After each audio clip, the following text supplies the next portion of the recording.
What's up, guys? It's Chris. Behavior has finally done it. I was looking at the patch notes this morning, and I'm going to be getting this video up ASAP so I can talk with you guys about it. Made for This is finally getting a nerf, and it is a fat one, and I am so happy. This whole patch looks like it's going to be great, so I'm going to break it down one by one real quick for you guys. Let's start right now. So something pretty cool it looks like Behavior's trying to do is do this little banner thing where you can have your mixed and matched like badges and stuff to customize your stuff in the lobby and the end game chat and stuff, which I think is pretty cool actually. It's definitely different, you know, gives you a little bit more options for customizing outside of just skins and stuff. I think that's really neat. Apparently they're only going to have a few right off the bat, but they're going to be adding a lot more as the time goes on. So I'm looking forward to it. I'll mess around with some stuff. Hopefully we got some crows coming on the way. But anyway, let's get to the Trickster. Now, Trickster is actually one of the killers I complain about the most in the entire game. Right by night, kind of. So I'm really curious to hear what they have to say about this. They say, for killers, many feel like the Trickster doesn't quite stack up to other ranged options, which can be definitely fair in a lot of tiles.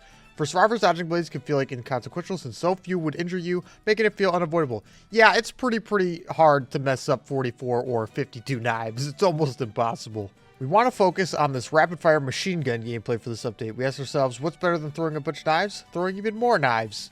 Okay. So now he can throw 4 blades a second, and his throw rate no longer increases, so you don't have to guess how fast he's throwing them. That's very nice. But the laceration meter's up to 8 hits from 6. Okay. And it'll decay much faster than before. 10 seconds now, the knives will start going away instead of 15. And they've completely removed the recoil, which means there's no more RNG with Trickster. Where you aim is where the knives will go. And I think that's a fantastic change. I think the whole RNG side of the power, bobbing and weaving all over the place, was pretty lame. And now he's actually going to be a lot more of a skill-based killer instead of just a machine gun that could hit you or not hit you, right? I think that's fantastic. Now Trickster's a 115 killer, and his terror radius is going to be 32 meters instead of 24. Wow, that's a change I didn't expect to ever see. I think this sounds great. I think this sounds like Trickster's going to really have his own little niche. I mean, you look at Arta, she's a 115 killer, and I say she's a top 3 killer in the entire game. I know a lot of people might not agree with that, but I think she's absolutely phenomenal. I think this is fair. I think this is a great change, and I'm looking forward to see how it plays out. Main event now requires only 6 blades to charge instead of 30, but you only get 5 seconds of main event now. So that's pretty interesting, and I'm curious to see how much use this can get over the old main event. That's amazing. Bunch of add-on changes here that I'm not going to go over right now, but if you guys do want to check this out for yourself, I'm going to be linking it down in the description below because I really want to get to the real meat of this patch. The devs have finally touched this disgusting perk. Even a small speed boost can make a big difference in the right hands, making some survivors very difficult to catch. You don't really have to be that good to get value out of Made for This. It's getting constant value no matter what. It feels horrible, man. Horrible. Since Made for This would activate as soon as the survivor became injured, this perk would often be unavoidable. Yes, it is. It is unavoidable. It is guaranteed value permanently throughout the entire game. To make this fair and create opportunities for killers to play around it, we have added an additional condition to the haste effect. This is beautiful. Ready for this, guys? After healing another survivor, gain the endurance status effect for 10 seconds. Okay, so that's still there. While you're in deep wound, you can run 3% faster. So the only time you're getting that 3% speed boost is when you're in deep wound now, instead of just when you're injured. I think this is a fantastic change. I'm extremely happy with this. I think this perk's going to get used a whole lot less now. It might still be that anti-slugging perk kind of deal, but this is just phenomenal, man. I am so happy with this. With this change, the killer could potentially prevent Made for This speed boost from activating entirely by avoiding inflicting deep wounds on the survivor. This also ties both the Made for This effects together, granting a way to gain deep wounds in order to make use of the haste effect. Beautiful, man. This is a way to make a perk that can be strong, it can have an impact, that isn't giga broken, getting constant value from everybody in the team throughout the entire match. This is beautiful. Thank you, Lord. Behavior, everybody, everything. This is a time for killers out there to be popping champagne.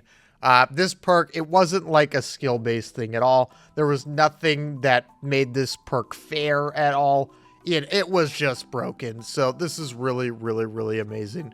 Another amazing thing for killers out there and survivors probably as well. I gotta be honest, when I'm playing survivor, which I've been doing a ton of recently because I've been hating playing against this perk on a lot of killers, Garden of Joy.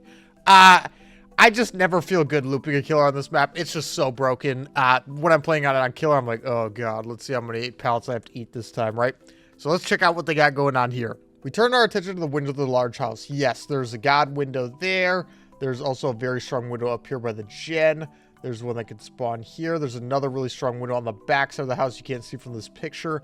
Very, very good stuff. We reviewed the layouts of these windows and breakable walls to make chases in this building fairer. So there's breakable walls now. That's amazing. Yes, man. Second, we've rebalanced several pallet loops to bring them closer to the sweet spot where they're both useful to survivors and have the potential for killers to play around them. Oh my god, the pallets aren't all giga strong. Let's go. We've also cleaned up certain loops and removed some small objects which players might bump into by mistake. I don't know what they mean exactly by the small objects. Maybe something like that. When I read the small objects thing, I was hoping they were removing some of the stuff so Billy could actually play the game on this map, but oh well. Lastly, we've made a few art changes throughout the map to both improve visibility of objects, which block your path, and introduce small pieces of lore throughout the environment. That's really cool too. I think that's really neat, and obviously this is just a fantastic change. This map's been broken since it came out.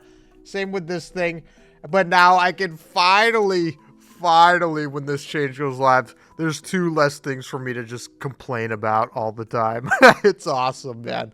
And finally, it looks like they are touching Red Forest as well. So let's see. First and foremost, the size. These 2 maps are some of the largest in the game. Absolutely, Mother's Dwelling is the largest map in the entire game, I believe. And Temple is also a massive map that can have a ton of pallets all chained together. All of them strong. Can be a very disgusting place for Kiro to play.